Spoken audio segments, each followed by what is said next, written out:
Llegó el momento de discernir lo que está sucediendo. Puerto Rico puede seguir adelante, soñar, planificar y llegar más lejos. Tú y yo, nosotros vamos a llegar lejos, aunque nos cueste, porque ya lo decidimos, ya lo vimos, sabemos para dónde vamos y no cesaremos hasta lograrlo. Sin duda alguna, mi gente, Puerto Rico puede. Esto es Puerto Rico se puede. Puerto Rico se puede. Con la licenciada Adanora Enríquez. Buenas noches, mi gente hermosa, y esta que les habla la licenciada Ada Enríquez en su programa Puerto Rico se puede, y todos los martes a las 7 de la noche nos encuentras aquí. Nos puedes escuchar por www.blessing.fm, pero también nos puedes ver y escuchar a través de la plataforma de Instagram, de Facebook, de Rumble y de YouTube de Blessing.fm. Para nosotros es una bendición que usted pueda estar aquí. Sabe que dedicamos una hora a hablar con relación a nuestro sistema republicano de gobierno, cuáles son nuestros derechos constitucionales, cómo hacerlos valer, cómo nosotros descargar nuestra responsabilidad ciudadana, y también atendemos asuntos del día a día de tal manera que podamos estar informados y usted pueda tomar mejores decisiones, porque algo hemos aprendido a través de estos 4 años, y es que sin la participación activa, informada y responsable de cada uno de nosotros, no podemos tener sana gobernanza. Me acompaña, como de costumbre, Luis Omar Ramírez. Saludos, licenciada, saludos al invitado de esta noche y a todo aquel que se conecta a esta nueva edición de Puerto Rico se puede. Muchas gracias. Mire, la realidad es que usted tiene que tener, libreta o libro o su iPad o a donde usted le guste anotar, porque hoy Puerto Rico se puede, se viste, de instituto, de universidad, de escuela, como usted lo prefiera, según usted considere, porque hoy tenemos con nosotros al licenciado Michael Corona, a quien les damos la bienvenida. Buenas noches, Michael. Gracias a ti, es un placer, licenciada Enríquez, y un placer estar con los que nos ven y nos escuchan. Sí, he estado en el programa antes, obviamente remoto, pero por primera vez vengo en persona a hacer el programa. Y mire, eso lo celebramos, y es que hoy vamos a hablar de historia. Yo sé que usted, como muchas personas, ha estado ocupado y quizás preocupado con el conflicto que se ha desatado entre Irán, Israel, la intervención de Estados Unidos, pero nos parece que es sumamente meritorio que podamos escuchar un poco la historia previa a esta ocurrencia de este tiempo. Así que el licenciado Corona lo conocemos por ser, un historiador, ¿verdad? Alguien que ha leído mucho, que conoce y que le apasionan estas cosas, como también él es un republicano maga, como nos dice. Eso es así. Bueno, es un placer estar aquí. Yo creo que el análisis de lo que acontece en el Medio Oriente es un análisis bien complejo. Hay muchos intereses que están manipulando la opinión pública. Hay cosas que aparentan ser unas cosas, pero no lo son. Hay alianzas cambiando de un lado a otro. Y lo primero que uno no debe hacer es pensar que estos son los buenos y estos son los malos. Importantísimo. Aquí hay buenos y malos, que incluso que cambian de bando. Y me voy a explicar. Los Estados Unidos obviamente tienen una influencia grandísima en el mundo entero. Y Rusia en su momento, lo que era la Unión Soviética, tenía su marco de influencia. Israel nace del mancomunado británico, del Imperio Británico, en 1948. Los británicos, que eran el imperio hasta ese momento más poderoso del mundo, pero que cayeron en la Segunda Guerra Mundial, crearon una división y le llamaron una parte Palestina y otra Israel. Luego comenzaron una guerra allí y nació Israel. A raíz de eso, el primer país que reconoce al Estado de Israel es la Unión Soviética. Luego Estados Unidos la reconoce. Y entonces empiezan unos conflictos donde Estados Unidos empieza a tener una guerra, lo que le llaman una guerra de proxy, con los soviéticos. Y entonces todas estas cosas se empiezan a desarrollar. Originalmente Irán e Israel eran aliados. Estoy hablando del régimen de ahora de Irán. Eran aliados. ¿Por qué? Israel utilizó a Irán, a Turquía, como sus aliados contra los países árabes. Posterior a eso, pues, la Unión Soviética meterse en Afganistán, Estados Unidos empieza a crear un ejército para oponerse a la ocupación rusa. Y ese ejército es lo que nosotros hoy en día conocemos como la gente de Bin Laden, los que terminaron bombardeando las 2 torres el 9/11. ¿De dónde se entrenó esa gente? Para que ustedes vean cómo de fluido es esto. Estados Unidos utilizó a la gente de Bin Laden, lo que se llamaba Al-Qaeda, para pelear y sacar a los rusos de Afganistán. Estos combatientes, luego los Estados Unidos la CIA ayudó a trasladarlos a Bosnia, que era una parte de Yugoslavia, estamos hablando de Europa, una parte de Europa que eran musulmanes. Y esa gente se peleó allí contra ejércitos cristianos de Croacia y de Serbia. Y luego de eso, entonces, esa gente fueron los enemigos de Estados Unidos. Si esto los confunde, pues no se extrañen. Es una cosa bien confusa. Una vez pasa esto, pues lo que ha pasado con relación a Israel es que en los últimos 25 años el gobierno de Israel ha ido identificando regímenes árabes que ellos entienden son sus enemigos y han ido utilizando al ejército de Estados Unidos para hacer el trabajo de pelear con ellos. Esto comenzó en el año 2003 bajo la administración del presidente republicano George W. Bush, donde el Benjamín Netanyahu, el primer ministro de Israel, le indicó a los Estados Unidos que Saddam Hussein, que era el entonces presidente de Irak, tenía unas armas de destrucción masiva. Se empezó a usar la cosa para crear el ambiente de guerra. Estados Unidos invadió a Irak en el año 2003. Se quedó en Irak por 8 años hasta el 2011. Murieron miles de soldados americanos, murieron miles de iraquíes. Estados Unidos en realidad no pudo controlar el país y finalmente no apareció una sola arma de destrucción masiva. ¿Por qué esto es importante? Porque dentro de ese ambiente es que se desarrolla lo de ahora. Y por eso ustedes van a ver que hay una desconfianza del movimiento republicano MAGA hacia Israel y las guerras en esa región. Posterior, durante esos años, unos años antes, Estados Unidos había ido a Beirut, al Líbano. Israel tenía una guerra con el Líbano, que es el vecino al norte de Israel. Esto fue para los años 80 y 90. Y Israel le pidió a los Estados Unidos que metiera a los US Marines en Beirut, porque ellos ya habían invadido al Líbano y habían llegado a un punto donde, no sé si la gente recuerda, lograron sacar a Yasser Arafat y al ejército palestino de Beirut. En ese proceso, una persona suicida puso una bomba y mató más de 250 soldados americanos. Está el Líbano, en Siria, Estados Unidos metió sus tropas. No fue una guerra muy anunciada, pero metió sus tropas. Y en esa guerra Estados Unidos decidió que quería sacar al presidente de Siria, Assad, Hafez Assad. Eso se hizo a petición de Israel también. Una vez esto ocurre, Assad es derrocado y ahora mismo en Siria manda Al-Qaeda. ¿Por qué? Porque Al-Qaeda ahora era un aliado de Israel y de Estados Unidos. Muy confuso, pero es la realidad. En Irak, la guerra termina... Discúlpame, licenciado, un poco confuso porque como que cambian las alianzas. Eso es lo que genera la confusión. Eso es lo que genera la confusión. Entonces, en Irak, después de 8 años de guerra, Estados Unidos se retira de Irak y se queda un régimen que es amigo de Irán, que es todo lo contrario de lo que Estados Unidos quería.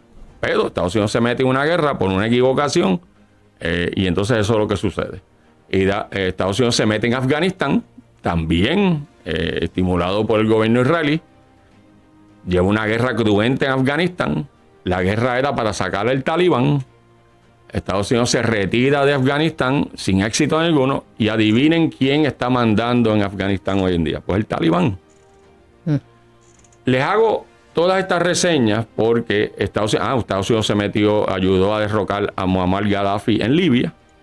Lo sacaron. Allí se formó un caos. Libia es un país fragmentado en caos. ¿Por qué le hago todos estos relatos? Porque lo que le quiero decir es que en los últimos 25 años la política de Estados Unidos ha sido pelear en guerras que no le tocan. Y pelear en guerras en el Mediano Oriente, muchas veces a pedido del gobierno israelí. Cuando digo gobierno israelí, yo no me refiero a la gente de Israel, no me refiero a la gente de carne y hueso de Israel, me refiero a los intereses gubernamentales del gobierno particular de Israel que está en el poder. Porque Israel es un estado como cualquier otro y tiene unos intereses que son propios, que no necesariamente son los intereses de Estados Unidos. Toda esta reseña histórica la hago para que puedan entender la ideología del gobierno MAGA, de Make America Great Again. Y esta ideología se viene desarrollando hace unos años. Y la ideología es la siguiente. Vamos a sellar la frontera. Ya ustedes saben lo que Trump está haciendo. Vamos a evitar entrar en guerras que no son nuestras, o lo que se le llama en Estados Unidos Forever Wars. Es decir, pasas de una guerra a otra y de una guerra a otra. Y entonces vamos a tratar de edificar una economía y atender a nuestra gente en Estados Unidos primero. Sí, concentrarnos en América. Es America First. Dentro de esa realidad, pues entonces surge el conflicto de Irán con Israel, y gran parte del movimiento que apoya al presidente Trump empieza a comentar, bueno, podemos ayudar a Israel, pero Israel quiere que invadamos, hagamos una invasión a Irán, que hago la pausa aquí. Irán no es el Líbano, Irán no es Siria. Irán es un país de 92 millones de habitantes. Estamos hablando de un país gigantesco. Es el país número 17 en territorio en el mundo. Es un país rico en petróleo. Es un país que está dividido en distintas etnias. Pero la etnia principal son los persas. Esto es una sociedad que tiene 5.200 años de antigüedad. Estas son la gente que peleaban con los griegos en la antigüedad. Esto es una cultura milenaria. Wow. Que con un territorio gigantesco. Miren el mapa para que ustedes lo vean. Y esto no es un país fácil. Si Afganistán no fue fácil, Irak, que es mucho más pequeño, es como una tercera parte de Irán, no fue fácil. Imagínense lo que sería Irán. Así que, enmarcado eso, entonces empieza la guerra. En realidad, la última parte de la guerra la empieza Israel. Estados Unidos en ese momento está negociando con Irán. El presidente Trump envió unos enviados a Jordania, en Amán, la capital de Jordania. El presidente Trump están hablando, y el día antes de la segunda reunión entre Irán y los Estados Unidos para eliminar las bombas nucleares, Netanyahu, Israel, hace un bombardeo unilateral a Irán. ¿Por qué yo sé que es unilateral? Porque Marco Rubio, secretario de Estado, manda un parte de prensa y dice que esto fue una acción unilateral de Israel. ¿Qué significa unilateral? Que no la consultaron con los Estados Unidos. Y entonces un poquito como que quieren meter en esa guerra a Estados Unidos. El presidente Trump decide que se va a concentrar en la cuestión nuclear, y en esa se concentra, y al día de hoy no ha enviado una sola tropa.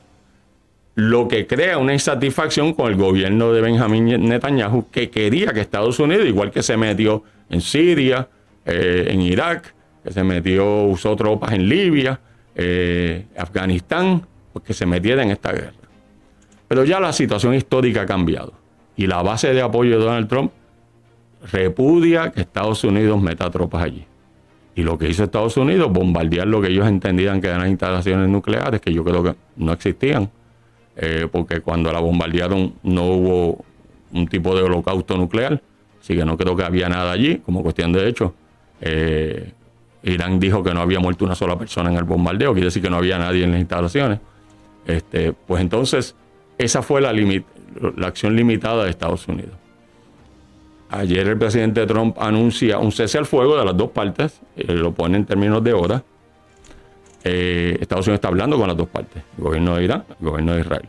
Y entonces, aparentemente, Trump está esperando que ambos cesen las hostilidades.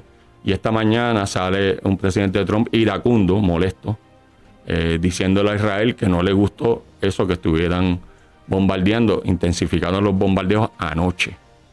Y Trump estaba sumamente molesto. Es decir, yo no lo había visto así de molesto, hasta utilizó una mala palabra y todo.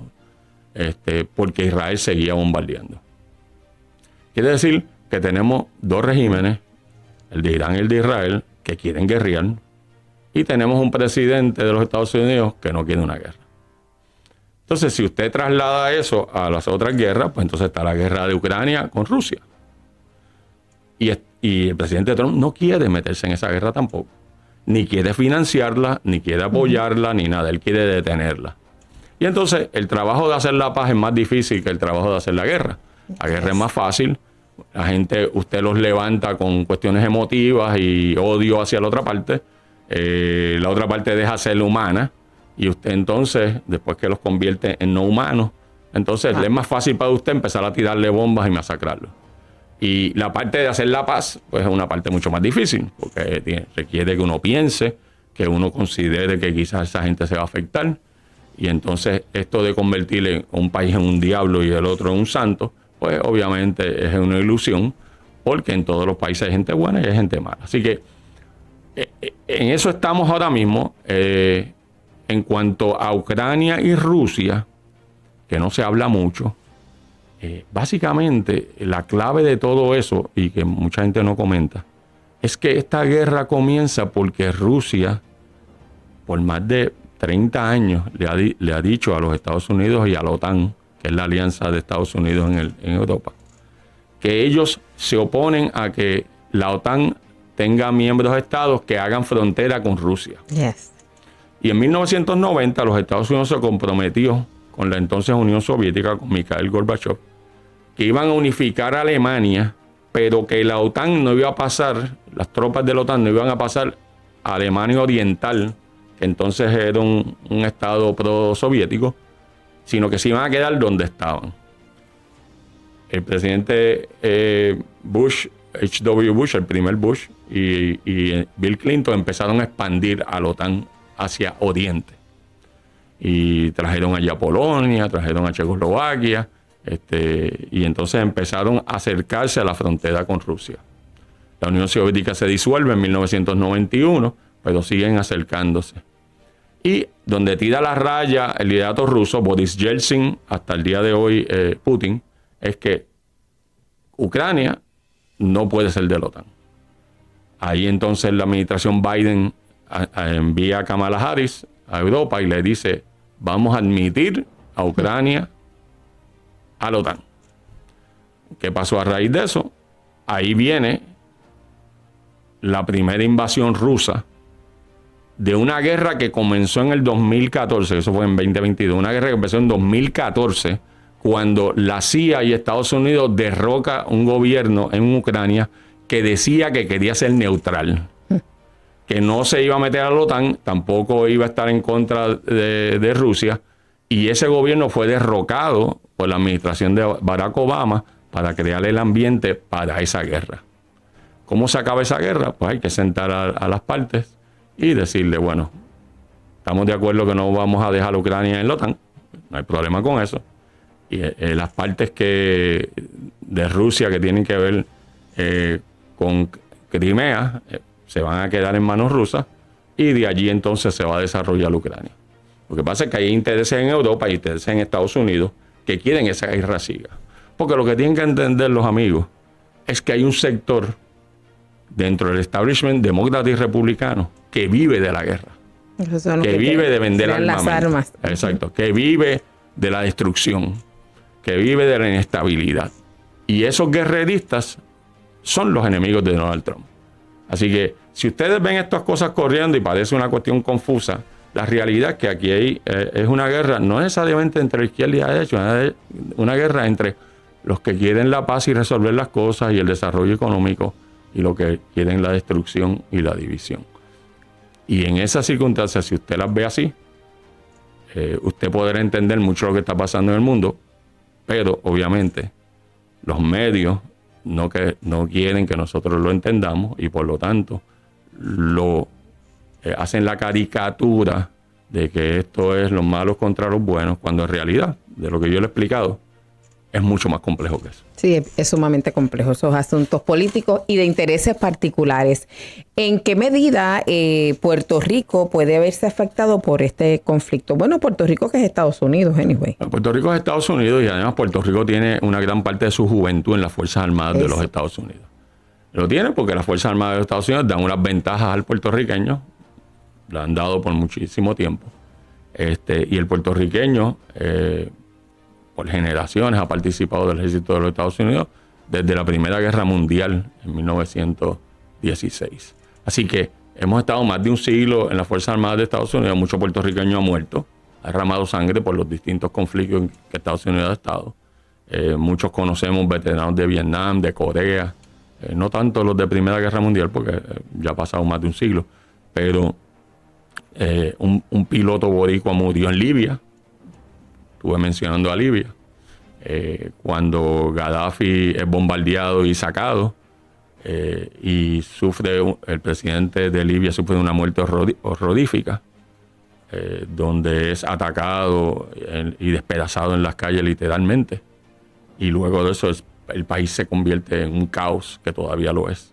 Así que allí hay un puertorriqueño que estaba en un jet, puertorriqueño de Utuado, Fernando Rivas Dominici, cuyo avión fue derribado y donde él murió. ¿Cómo nos afecta a nosotros? Porque otros puertorriqueños han muerto en otra guerra, en Siria, en Afganistán, en Irak. Así que eso nos afecta directamente, porque nuestros veteranos vuelven de esas guerras, que en realidad no son guerras para nosotros, son guerras para hacerle la guerra a otros. Y vuelven mutilados físicamente, vuelven mutilados mentalmente. Llegan a Puerto Rico y verdaderamente necesitan tratamiento. No les ofrecemos gran cosa. Padecen muchos de sus facultades mentales, los dejamos olvidados. Y entonces en ese sentido afecta nuestra salud mental colectiva. Y por estas cosas de la guerra hay que tomarlas bien en serio, porque esos soldados que están regresando, y que ahora incluyen mujeres y hombres, se ven mutilados y destruidos mental y físicamente. Licenciado, por toda esta guerra. Tenemos, ¿verdad? Acá hay padres y madres precisamente que tienen a sus hijos, ¿verdad? Trabajando y empleados ahí en las Fuerzas Armadas. ¿Qué usted le diría a ellos? Bueno, ellos como soldados pues tienen que obedecer las órdenes que se le dan, y que ciertamente lo tienen que hacer porque tomaron un juramento para hacerlo. Ellos no pueden crear la política extranjera de los Estados Unidos, porque eso no le toca a las Fuerzas Armadas tampoco, eso le toca al presidente de Estados Unidos. Pero sí tienen que tratar de apoyar, cuando están en su vida civil, tratar de apoyar a candidatos que a la menor provocación no los estén enviando a guerras que en realidad no componen nada para nosotros. Y eso sí lo pueden hacer desde el punto de vista cívico. Y en ese sentido, pues, alejarse lo más posible de los políticos que quieren guerras, que quieren destrucción, y acercarse a los políticos que quieren paz, que quieren desarrollo económico, que quieren bienestar. Y esa es la forma de hacerlo. En las Fuerzas Armadas, pues obviamente tienes que hacer lo que te ordenan. Definitivamente. Bueno, ya ustedes lo escucharon. Yo espero que esta primera parte de este programa Puerto Rico se puede sea uno en el que usted pueda encontrar información que le ayude a aclarar por un lado y quizás medio confuso, como decía el licenciado, por otro, pero eso está bien porque eso significa que usted está poniéndole la atención debida y también se está dando cuenta que las alianzas van cambiando a la vez que el tiempo va pasando conforme los intereses de la persona que esté gobernando, y que nosotros encontrar tanto el que es el santo y el que no lo es tanto no está tan sencillo en esta madeja de relaciones que es sumamente compleja. Así que nosotros vamos a pausar. A nuestro regreso vamos a estar hablando precisamente de lo que es el gobierno federal, el gobierno local y cómo las distintas políticas administrativas de uno y otro gobierno se anteponen o se armonizan. Bueno, cuando regresemos, el licenciado Michael Corona nos explica. Esto es Blessing.fm. Síguenos en Facebook o Instagram como @BlessingRadioFM.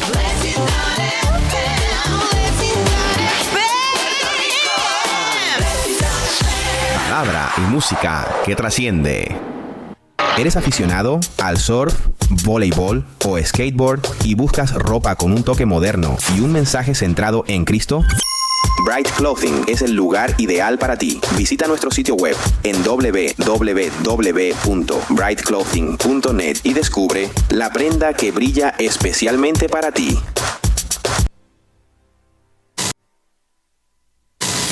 ¿Estás buscando mejorar tu educación y ampliar tus habilidades? ¿Quieres publicar tu propio libro, pero no sabes por dónde comenzar? Entonces, Easy Services es la solución para ti. Easy Services es una empresa puertorriqueña que ofrece servicios de mentoría educativa, talleres educativos, diseño instruccional, cursos en inglés conversacional y educación de libros e autopublicación para autores independientes. Con Easy Services tendrás acceso a servicios de mentoría educativa de la doctora Naisa Chinea Ponte, experta en su campo. Síguenos en nuestra página de Facebook Easy Services PR. Easy Services, tu socio en la educación y el éxito. Deseados, escogidos, amados y adoptados. La autora Mariel Pacheco te presenta su primer libro, Una generación sin padre, disponible en Amazon.com o en Kindle. Para más información, 787-349-9065.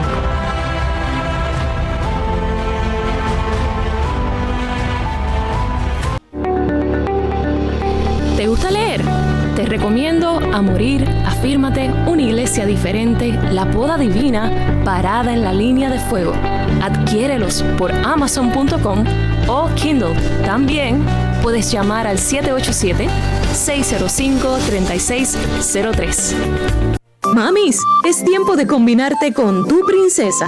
En Emma's Bows encontrarás lazos, bandanas y turbantes para ti y tu bebé. Visita nuestras redes sociales o llámanos al 787-241-4923. ¡Yummy! ¡Qué delicioso!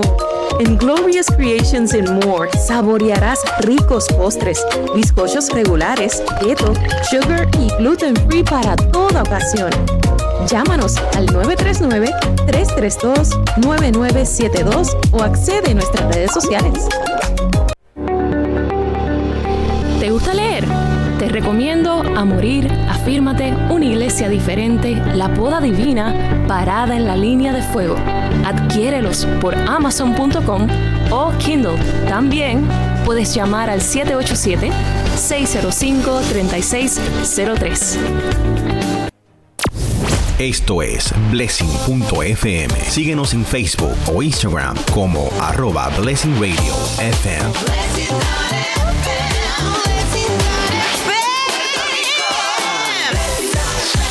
Palabra y música que trasciende. Estábamos aquí ajustando la cámara un poco. Les habla nuevamente la licenciada Enríquez en esta segunda parte de esta edición de Puerto Rico se puede. Hoy nos acompaña el licenciado Michael Corona. En la primera parte de este programa estuvimos hablando sobre un poco de historia detrás del conflicto o de lo que nosotros identificamos en este momento como la guerra entre Irán e Israel y la participación de los Estados Unidos. Nos parece que tienen ahí información importante que debe conocer y que también debe compartir. No se olvide que todos los martes a las 7 de la noche nos encuentra aquí en Blessing.fm. Y mire, ya estamos en 4 años, así que este es nuestro último programa antes de nuestra gran celebración. Así que queríamos hacer un programa que fuera sumamente especial y de mucho provecho. De esos que uno dice que, bueno, que queda para la historia y siempre lo va a poder utilizar como referente. Pues ahora nos gustaría escuchar un poco, hablar al licenciado Michael Corona con relación a cómo la administración federal, ¿verdad? La visión de la administración federal en cuanto a hacia dónde debe dirigirse en comparación un poco con la administración a nivel local, si se están armonizando, si es necesario, a lo mejor no es necesario que se armonicen, o qué es lo que él piensa. Así que, licenciado, esta es su plataforma. Gracias, licenciada Enríquez. Esta situación se ha tornado en una crisis para Puerto Rico porque la gente no está entendiendo qué está pasando en cuanto a la política pública del gobierno de los Estados Unidos, en este caso la ideología MAGA, que es Make America Great Again y America First. Y no lo entiende porque ninguno de los partidos políticos de Puerto Rico son de esa ideología. Es decir, los partidos políticos, todos, incluyendo el PNP, son partidos de izquierda. ¿Qué quiere decir con eso? Que son partidos que creen en el mantengo, creen en el gobierno grande, creen en la asistencia social, desalientan el trabajo, desalientan las pequeñas empresas, crean unas situaciones burocráticas que no ayudan a la gente a trabajar. Y la administración que está del presidente Trump está por otro camino. Disculpe, licenciado, cuando habla de gobiernos de izquierda también, eso es bastante consono con la agenda del Partido Demócrata Nacional. Es correcto, es totalmente la agenda del Partido Demócrata Nacional. Tanto el PNP sigue la agenda y la ha seguido por años. Ricardo Rosselló, Pierluisi, todos la han seguido por años. El Partido Popular tiene una agenda demócrata por su lado. Y yo entiendo que el PIB y la llamada alianza también son demócratas.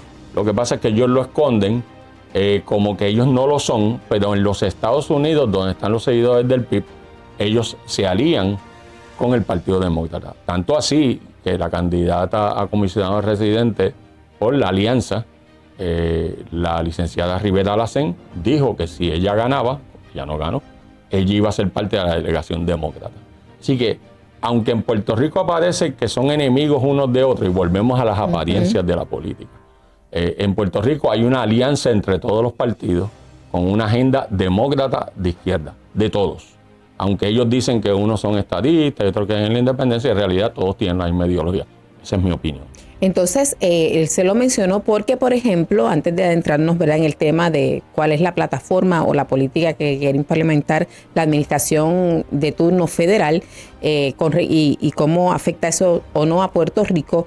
En Puerto Rico tenemos a una primera ejecutiva que alegadamente no pertenece al Partido Demócrata. Y cuando digo alegadamente, yo sé que pertenece al Partido Republicano, pero en términos de política no parecería ser muy distinto. ¿Qué es lo que es ser republicano? Bueno, lo que pasa con la gobernadora Jennifer González, que en Puerto Rico dicen que es republicana y por lo tanto se supone que ella está a favor de Trump, es que en realidad la gobernadora nunca ha sido una seguidora de Trump ni de MAGA, nunca lo ha sido. La gobernadora, como cuestión de hecho, cuando era comisionada residente, apoyó a Nikki Haley, que es una de las guerreristas del establishment republicano que más peleó contra Donald Trump. La gobernadora, cuando era comisionada residente, apoyaba candidatos demócratas a escaños en la Cámara de Representantes. Ella nunca y siempre hablaba negativamente de Donald Trump. O sea, aquí se ha creado una ilusión, o se ha vendido una ilusión de que ella es una aliada del presidente Trump, y no lo es. Así que ella tiene una ideología parecida a la izquierda demócrata, y lo que está descartado del Partido Republicano es lo que se llama el establishment republicano. Ese establishment republicano ha perdido el poder dentro del Partido Republicano en Estados Unidos, pero los llamados republicanos del PNP están con el sector que fue sacado ya del Partido Republicano. Así que no coinciden en la ideología. ¿Qué es lo que está proponiendo Trump? Trump propone, primero, los 10 o 15 millones que entraron ilegalmente bajo Biden, cerrar la frontera. Ya lo hizo, ya no están entrando. Segundo, los que están ilegalmente en los Estados Unidos, utilizando recursos que le deben corresponder a los ciudadanos americanos, sacarlos de los Estados Unidos. Tercero, no meterse en guerras innecesarias ni guerras extranjeras que no tienen nada que ver con los intereses de Estados Unidos. Y cuarto, crear una economía industrial de trabajo sólida en los Estados Unidos. Eso significa eliminar gran parte del mantengo y sustituirlo con empleos en la industria, hacer crecer el sector privado y que el gobierno se reduzca de tamaño. Por lo tanto, cuando Trump entra originalmente, trae a Elon Musk y el grupo Doge, y la idea de ese grupo es buscar todo el dinero que se está malgastando, cerrar agencias, eliminar todos esos gastos superfluos, reducir el número de agencias y reducir el poder del gobierno federal dentro del sistema constitucional. Eso contrasta con el programa de gobierno de Jennifer González y el PNP. El PNP hereda 132 agencias, un pulpo gigantesco de agencias. Ese pulpo necesita empleados. Esos empleados los pagamos nosotros, los contribuyentes y los contribuyentes americanos, porque el gobierno no genera dinero. El gobierno vive de los contribuyentes.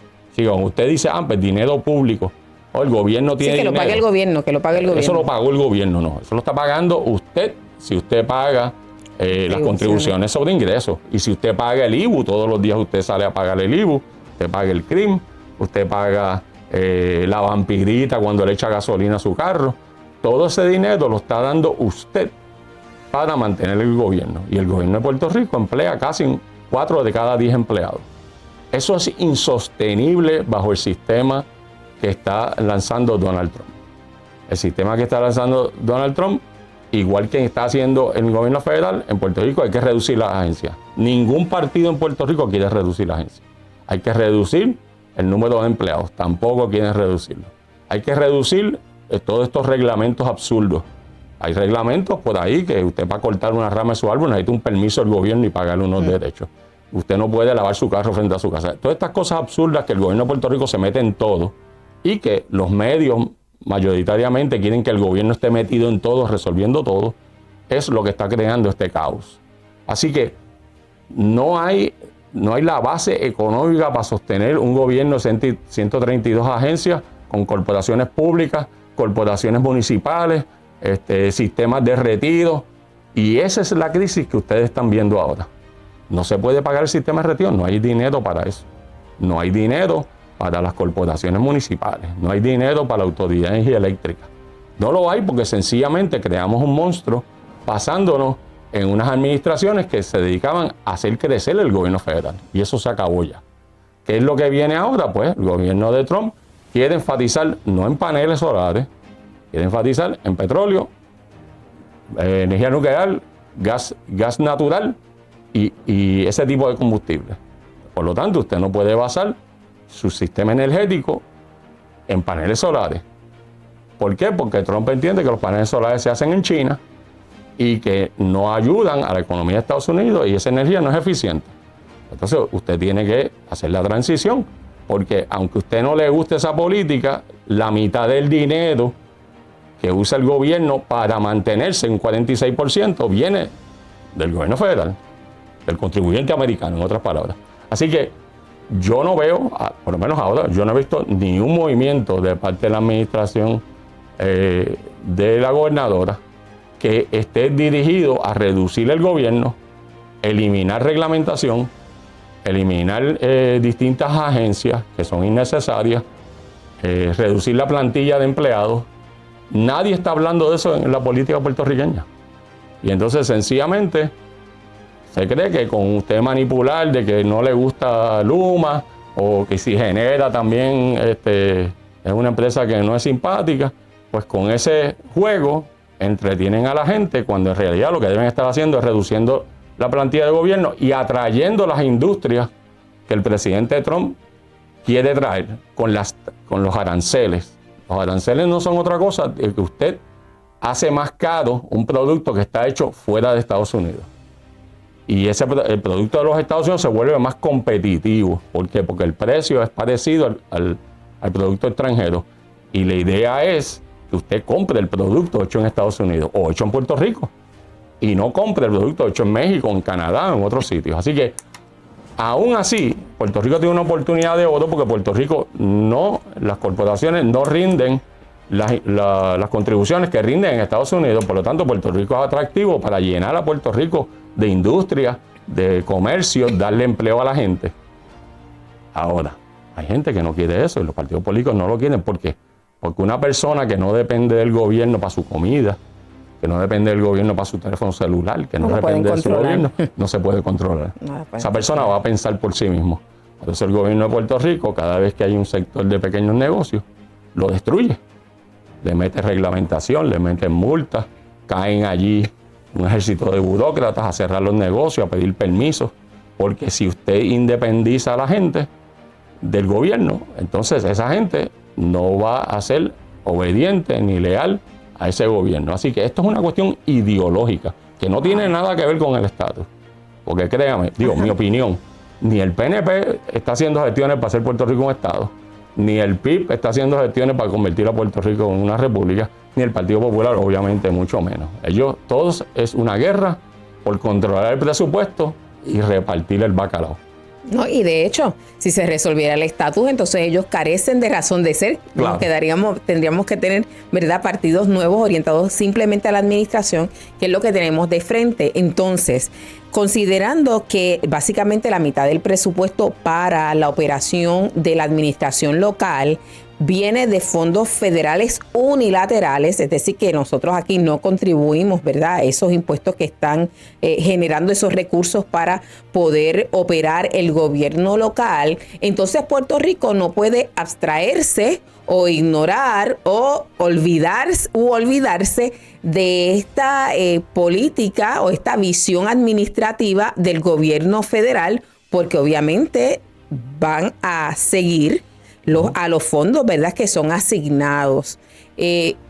No sé si ha tenido la oportunidad de pensar sobre este particular, licenciado, pero si nos va a mojar, ¿verdad?, vamos a decir así, si esto va a llegar, ¿usted entiende que este impacto mayor llegará en este año o llegará el año que viene? Yo creo que llegará a principios del año que viene. Creo que no se ha sentido todavía, pero se va a sentir bien fuertemente.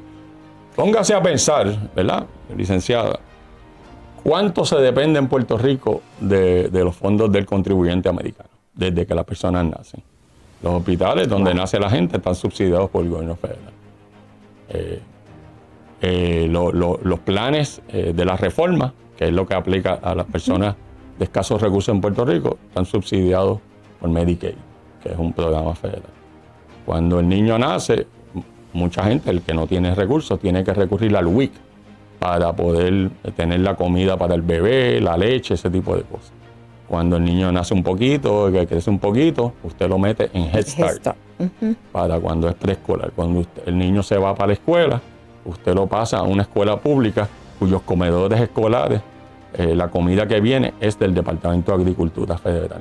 Cuando el niño estudia y tiene problemas de aprendizaje, usted va a la educación especial, que es donde están los trabajadores sociales, la ayuda especializada de maestros, pagado por el gobierno de los Estados Unidos. Cuando el niño crece, va a la universidad se la paga la beca Pell. Cuando la gente quiere tener un teléfono, el teléfono se lo provee el gobierno federal. La gente que quiere tener vivienda, Plan 8 le subsidia la vivienda. Los residenciales, todas las remodelaciones de los residenciales están pagados por el Departamento de la Vivienda Federal. ¿En qué área de Puerto Rico no está el gobierno federal? En ninguna, está en todas. Así que no hace sentido que usted ignore lo que está pasando en Estados Unidos si usted, desde que nace hasta que llega a ser un adulto, depende de esos recursos del gobierno federal. Usted debe interesarse de dónde proviene lo que le subsidian a usted aquí en Puerto Rico, si es que lo hacen.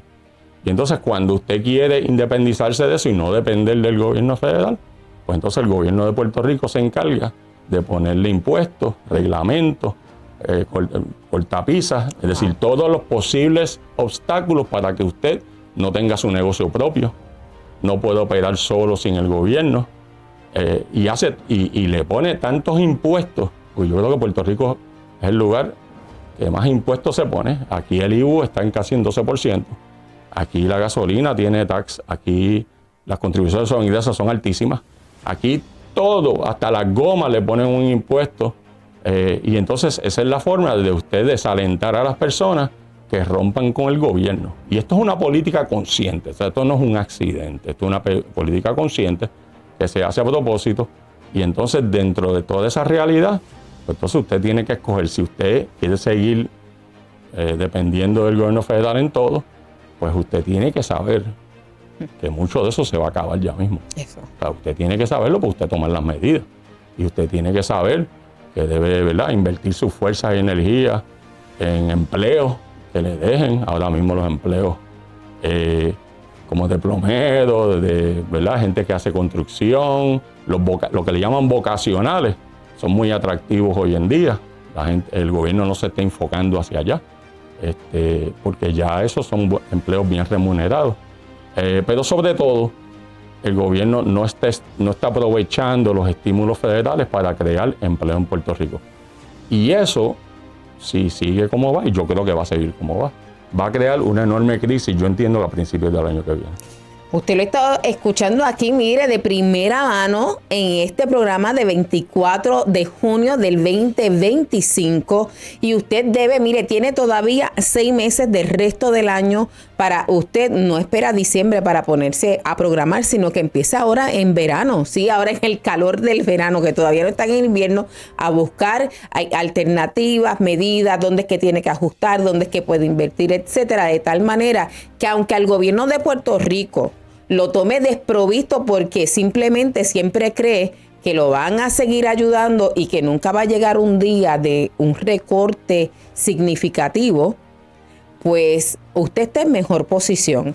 Dios quiera, ¿verdad?, que en realidad despierte el gobierno, porque una de las cosas que yo decía en el momento en que llegué a aspirar a la posición de primer ejecutivo, pero también desde la comisaría residente, era que nosotros teníamos que invertir, y ya estamos hablando de 5 años atrás, teníamos que aprender a recibir las ayudas que teníamos de tal manera que las usáramos para no tener que depender más de ellas. Es decir, si ya yo estoy educando, pues educo de una manera o sobre unas áreas que realmente tengan demanda, de manera tal que se supla y ya nosotros podamos cerrar esa puerta. Y así sucesivamente hasta nosotros poder administrar.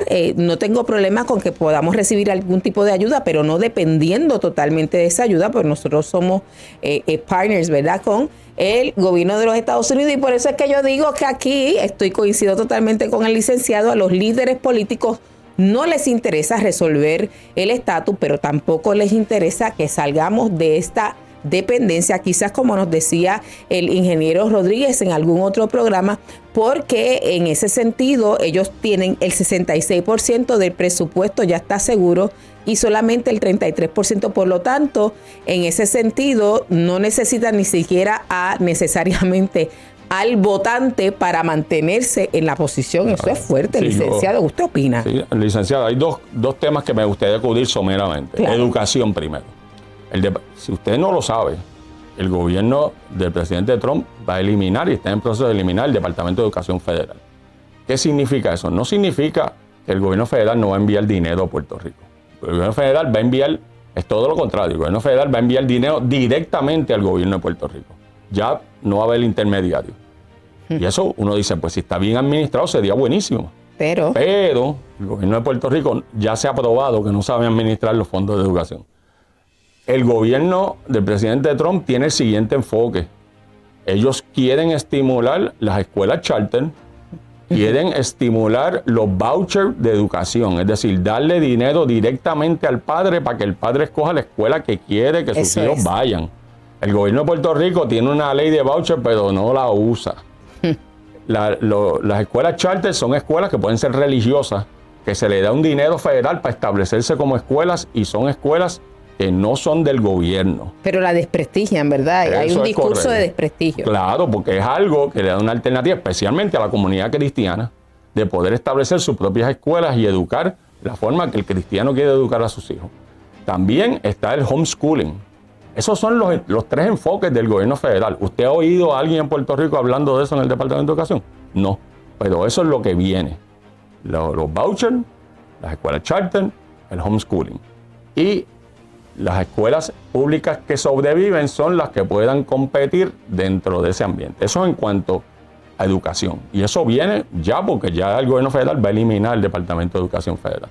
El gobierno de Puerto Rico ni habla de eso, ni los legisladores, ni los jefes de agencia, ni los municipios hablan nada de eso. Energía. Se acabó ya la cuestión de los vouchers de paneles solares, se acabó ya la energía de molinos. Eso se acabó, ya no hay dinero para eso. Eso era la administración Biden. Esta administración cree en el gas natural, en la gasolina, en el petróleo y si usted va a modernizar las plantas, Puerto Rico tiene 17 mil millones de dólares del gobierno de los Estados Unidos.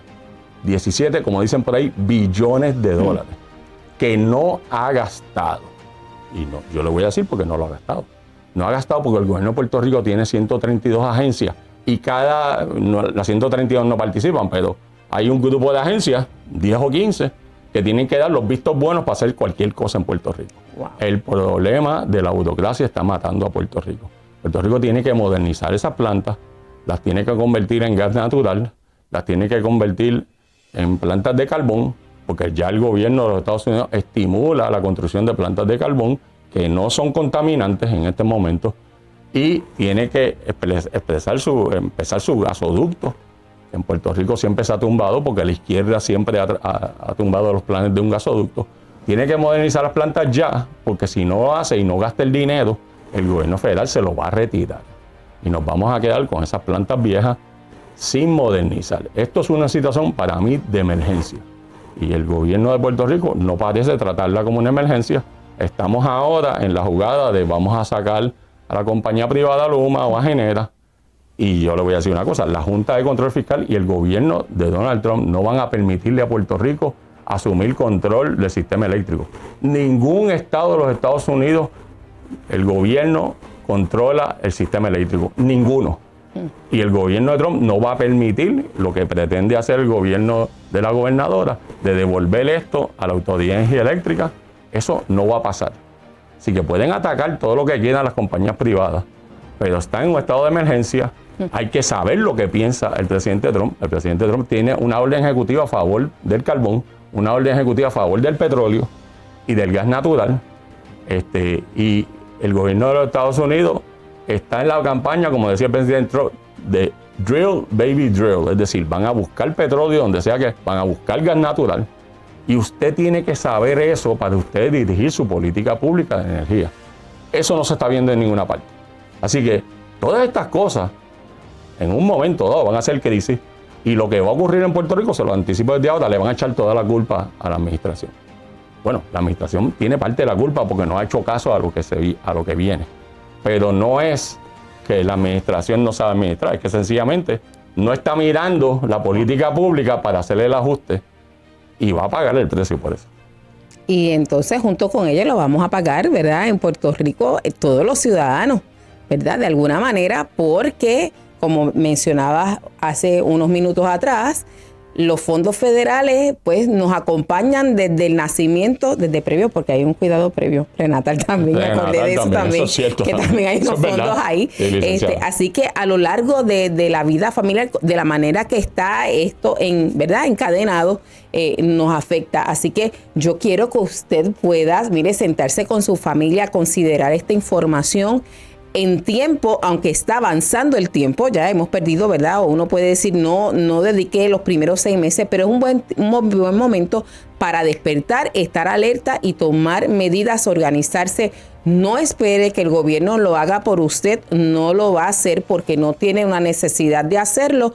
Ellos están muy seguros, ellos están muy cómodos en sus lugares, no van a tener un efecto inmediato. Licenciado, he visto que el Departamento de la Policía está diciendo que nosotros tenemos menos asesinatos y más allá que mirar los números, ¿verdad? Que puede ser que a lo mejor no tenemos tantas personas muriendo, pero ninguna persona es sustituible. ¿Cómo usted ve el asunto de la seguridad a nivel local? La seguridad a nivel local, y yo trabajo mucho con eso, yo trabajo por muchísimos años porque yo soy una persona que estoy bien identificado con la Policía de Puerto Rico, he estado en agencias de ley y orden, he participado de esto. Puerto Rico tiene una profunda crisis de falta de seguridad pública y no es meramente, esto no es vamos a sumar las personas muertas.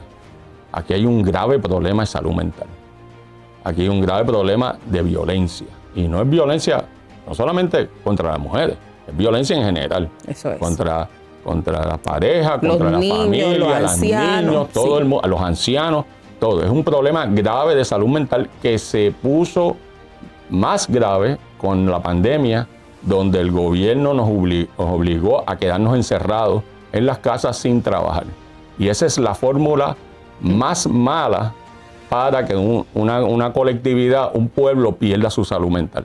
Quedado encerrado en su casa sin poder trabajar 24/7, viviendo de unos cheques del gobierno, es el peor tipo de abuso a las personas, a su salud mental. Cerraron los parques, cerraron las escuelas, cerraron las playas, cerraron todo lo que podía servir. Un arresto colectivo. Exacto, un arresto colectivo. Y eso, la gente que estaba quizás en un momento que si los empujaban un poquito perdían la salud mental completamente, pues eso provocó eso. Y nosotros tenemos un problema. Miren las noticias que salen y las noticias no revelan la gravedad de este asunto. Puerto Rico está en un grave problema de violencia. un grave problema de violencia y un grave problema de personas que no van a seguir las leyes. La familia está en una crisis terrible porque se están promoviendo alternativas que no es la familia tradicional del hombre y la mujer. Se están promoviendo alternativas de cuestiones de parejas que no son heterosexuales, que no producen, básicamente reproducen la especie. Se está atacando el cristianismo, se está atacando los sacramentos, se está atacando la moral cristiana, y todo eso, con el problema de salud mental, se agrava. No se promueve el diálogo. Cuando una pareja pelea, lo que hacen es el gobierno los separa. Eso es. No los pone. Digo, hay casos que me imagino que hay personas que no tienen remedio, es decir, que son tan violentos que usted los tiene que separar.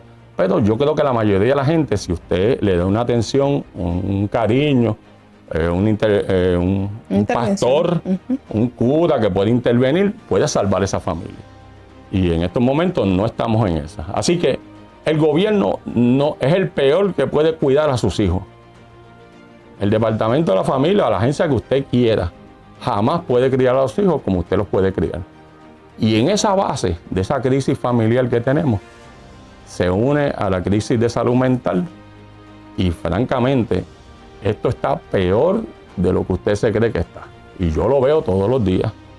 Y esto, estoy viendo también la reacción. Estoy viendo mucha gente joven acudiendo al cristianismo. Los estoy viendo buscando a Dios. Están buscando la salida. Eso a mí me estimula, porque la gente se está dando cuenta, nuestra gente joven, que mucha gente joven yo oigo hablando de la salvación de Cristo. Yo los oigo hablando de que quieren traer sus familias, que quieren trabajar. Esa es la esperanza de nosotros. Esa es la juventud que nosotros tenemos que estimular. Y le dicen la juventud de derecha. Está bien, llámele como usted quiera. Pero esas son las personas que es el futuro de Puerto Rico. Y si llegamos a, por lo menos, que la gran mayoría de la gente nos enfoquemos en que la familia, el control familiar, la disciplina de los padres sobre los hijos, el darle una educación de formación religiosa, pues somos un país cristiano. O sea, esto no, separación de iglesia y Estado, eso es un mito. Nunca una sociedad como la nuestra debe divorciarse del cristianismo. Y hay que vivir ese cristianismo. Y vamos a resolver muchos problemas con eso. Para mí esa es la esperanza, pero como está la cosa ahora, yo lo veo muy mal, peor de que se está enfocando, pero creo que con la acción individual de las personas, dándose cuenta que hay que vivir esto de la moral cristiana, vivirlo todos los días, no es meramente ir a la iglesia una vez a la semana. Yo creo que por ahí está la solución a este problema. Bueno, ya usted lo oyó, es el licenciado Corona, no es predicador, pero se lo dijo ahí. Con un día a la semana, mire, no es suficiente. Y esto es lo que yo quiero es alentarle, mire.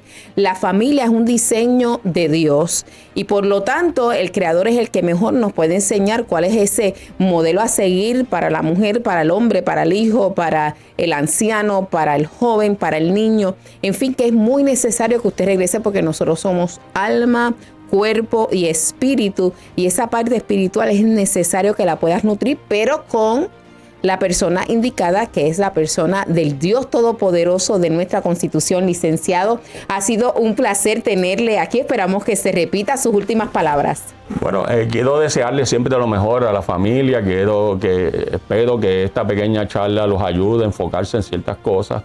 Obviamente, yo soy imperfecto, yo no soy infalible, yo me equivoco. Sencillamente estoy compartiendo con ustedes lo que yo entiendo es mi deber cívico. Yo no soy un político, yo no soy un analista, yo no soy nada de eso. Yo tengo un deber cívico, yo salgo a trabajar todos los días y creo que debo por lo menos aportar mis ideas. Algunas están bien, otras están mal. Pero si usted está pensando y esta charlita aquí lo pone usted a pensar o ver otra perspectiva, pues he logrado mi cometido. Así que le agradezco a la licenciada Ada Enríquez, que siempre me invita. A veces no tengo el tiempo para venir, pero trato de hacer el tiempo y estoy bien agradecido de ella, que creo que es una de las grandes líderes de Puerto Rico. Y se lo he dicho, Gracias. se lo digo ahora públicamente. Y por ese camino de la licenciada Enríquez es el camino que tenemos que seguir para, ¿verdad?, hacernos sanos, hacernos saludables, vivir, disfrutar la vida como no lo estamos haciendo mucho en el día de hoy. Así que muchas gracias por su atención. Muchas gracias. Bueno, aquí usted lo tiene. Esto ha sido Puerto Rico se puede. Por favor, comparta esta edición. Esta es nuestra última edición de este año. Pero recuerde que la primera semana de julio venimos con la celebración de los 4 años. Comparta con sus amigos, con sus vecinos. Y recuerde, todos los martes a las 7 de la noche nos vemos por aquí por Puerto Rico se puede.